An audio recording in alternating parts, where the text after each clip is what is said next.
Good evening, everyone. I hope I'm clearly audible. So, the chapter that we are going to study today is reproduction in animals.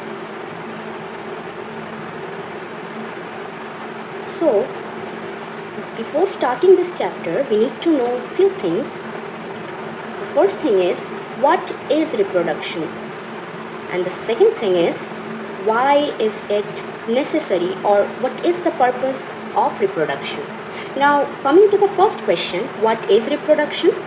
Reproduction mainly is a biological process by which organisms produces a offspring similar to them. That is giving birth, right? So reproduction basically means giving birth, or if you want to make it in a sentence, you can say that it's a biological process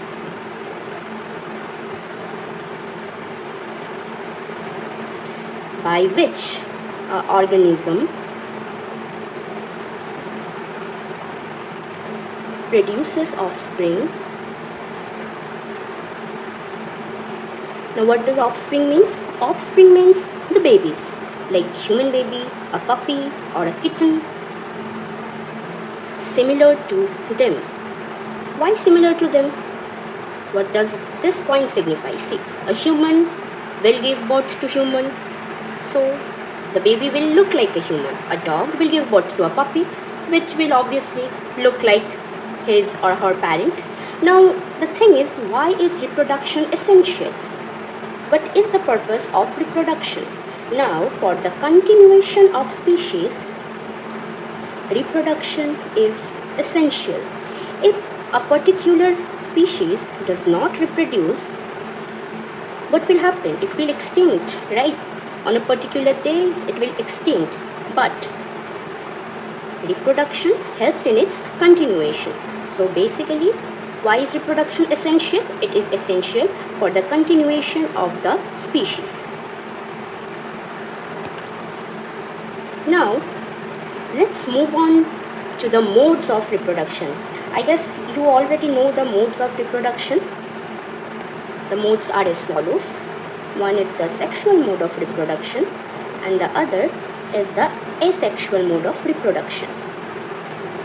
Now, you might be wondering what are these, or you might already know what are these.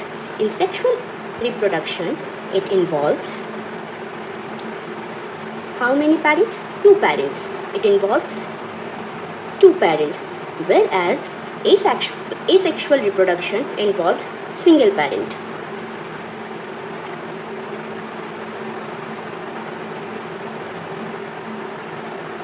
On today's discussion, we are going to study about the sexual reproduction.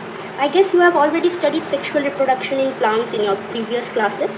Today we are going to read about sexual reproduction in human.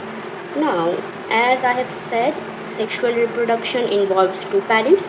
It's very obvious that it will involve a male parent and a female parent.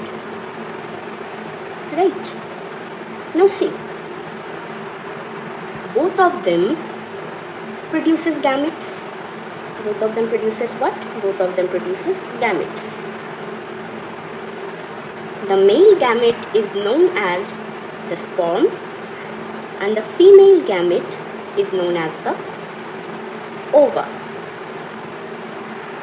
When the sperm and the ova fuses, it forms something known as zygote, which will further develop into a new individual. Now, the thing is, when the sperm and ova fuses, this particular step is known as fertilization. Now, we will read about fertilization a little later. This is the total. Let's make a total summary of what we have studied till now. What is reproduction and why is reproduction? Reproduction is basically a biological process in which an organism produces offspring similar to them. Now, why is reproduction necessary, or why is it essential? It is essential for the continuation of the species. There are two modes of reproduction, sexual and asexual. In sexual, it involves two parents, and in asexual, it involves a single parent. In sexual reproduction, the male produces a gamete and the female also produces a gamete. The male gamete is known as the sperm, whereas the female gamete is known as the ova. When the sperm and the ova fuses, it forms something called zygote, which in turn will develop into a new individual, and this fusion is known as fertilization. Now let's study about the male reproductive system.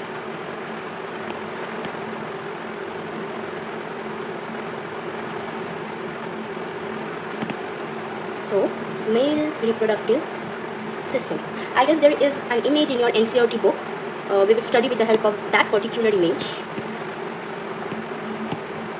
Okay, this is the image, I guess. Okay. See, here you can see three things that are already labeled: the sperm duct, the penis, and the testis.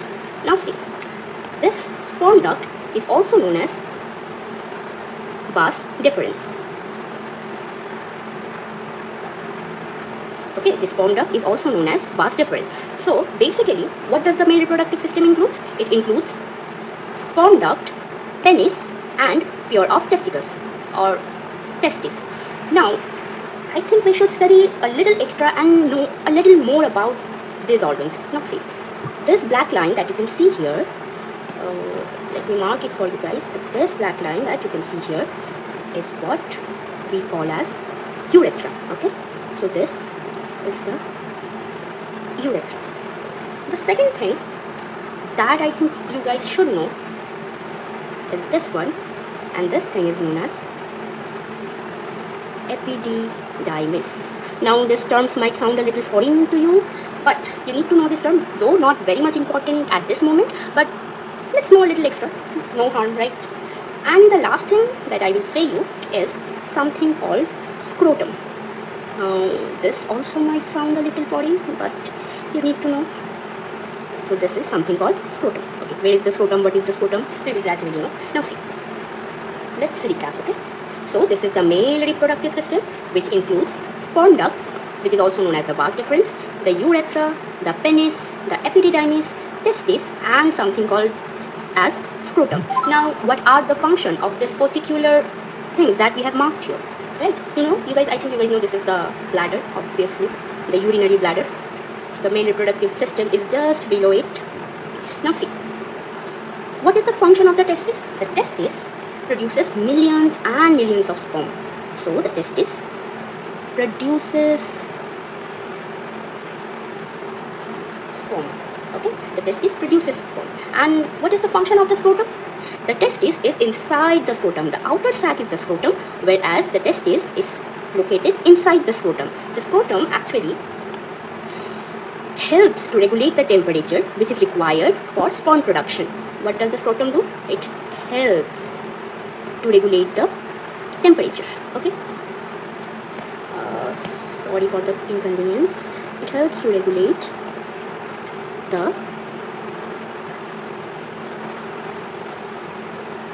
temperature. So, testis produces sperm, whereas scrotum helps to regulate the temperature. Now, this regulation of temperature is required for the production of sperm. Okay, I forgot to tell you one thing. The thing is, see, this penis and the scrotum, they both are internal organs. Sorry, they both are external organs. My bad. The penis and the scrotum, they both are external organs. Why external? You can see the penis and the scrotum outside, from outside, therefore they are the external organs, whereas the sperm duct or the vas deferens, the urethra, the epididymis, the testes, they are all internal organs. They are located inside the external organs. Okay, so there are few more leveling which we haven't studied yet. Now, what is the function of the epididymis? Here the sperms are stored.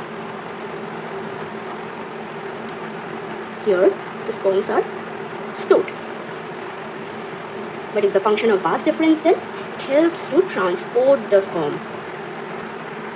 Helps to transport the sperm. And the urethra carries the sperm outside the body. Carries the sperm outside.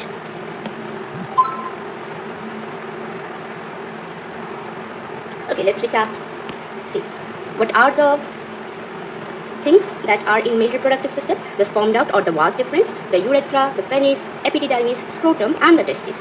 Now, scrotum provides an optimal temperature for the testes to produce sperm. Now, these sperms are produced in the testes, which are then stored in the epididymis. From the epididymis, the vas deferens helps the sperm to get transported, and via the urethra, the sperm comes outside the body. That's all with the male reproductive system. Now, we need to know a little about sperm. How does the sperm look like? What are the parts of the sperm? What function does they serve? Now see. Sorry, I'm not so good at drawing, but I hope you will get it. See, this is the head of the sperm, this is the neck of the sperm, and then we have another thing, which is the tail of the sperm. Okay. So, this is the head of the sperm. The neck of the sperm is known as the middle piece, and the rest is known as the tail of the sperm. Okay, so this is the head of the sperm, this is the middle piece of the sperm, and the rest is the tail of the sperm. Now you might be wondering, what are the function? It does serve some function, right? So what are the function? Now the head mainly has two functions. The middle piece also has a function, and the tail also has a function. See, the head has something called the nucleus. You know, right? The sperm is a cell. It's a single cell, by the way. Okay, just like any normal cell, it's a single cell. But what makes it special is the nucleus.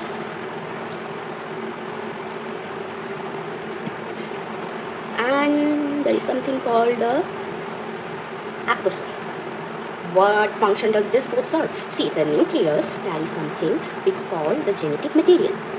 This genetic material stores what?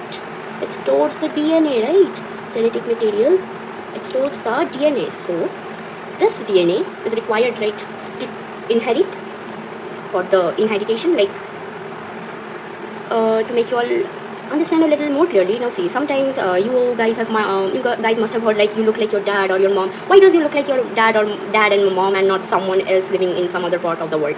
This is because of the DNA, right? Their DNA, your DNA, you both look same because of this genetic material, right? Now there is something called acrosome. Now what the function does this acrosome serve? This acrosome has some enzymes, okay, which helps to penetrate the ovum. Helps to penetrate the ovum. Okay, this sperm needs to penetrate the ovum, right? The female gamete, it needs to penetrate. Now, who will help in the penetration? The acrosome that is situated in the head of the sperm will help in the penetration. Okay. Now, what function does this middle piece serve? This middle piece has something called mitochondria. As you all have already studied, I know that mitochondria is the powerhouse of the cells. What does it mean? That means this middle piece has mitochondria. That means it provides the sperm with energy. It provides the sperm with energy. And this tail helps in movement or motility. Okay? Right, so we have legs for moving from one place to another place. Similarly, the sperm has tail. Okay, like you have energy but you don't have leg, so how will you move? You have leg but you have no energy. Again, how will you move? Right? So this middle piece provides with energy, whereas the tail of the sperm helps in motility or movement. Let's recap the whole thing that we have studied till now. Okay, so we are studying something called reproduction. What is reproduction? Reproduction means giving birth, right? So it's a biological process via which an organism produces offspring similar to them.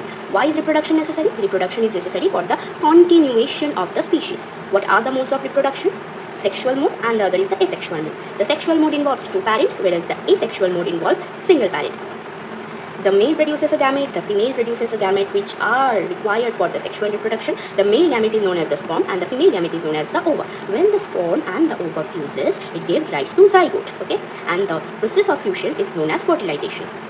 Moving on to the male reproductive system. The male reproductive system has something external and something internal.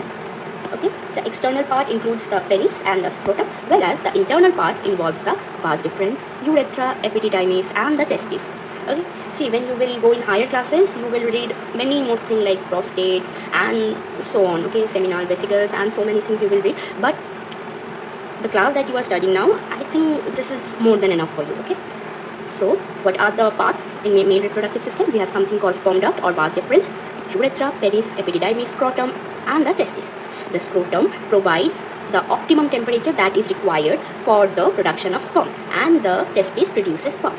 They are then stored in the epididymis. The vas deferens or the sperm duct helps in the transport of the sperm from the epididymis, and then from there it comes to the urethra, which carries out the sperm outside the body. Now let's know a little about the structure of the sperm, right? Let's know what we already know. We are just going to recap this, right? So the sperm has three parts: a head, a middle piece, and a tail. Okay, so the head has two functions. It has nucleus, which contains the genetic material or DNA. It also has something known as acrosome. Now this acrosome has some enzymes which is required to penetrate the ovum. The middle piece has the mitochondria, which provide the sperm with energy, and the last part is the tail, which helps in the motility or movement of the sperm. So that's all with this video. I will be teaching you the next part on another video, and please, if you have any kind of problem, any doubt, let me know, and if you think there is something I should include, please let me know. Okay, that's all with today's class. Thank you.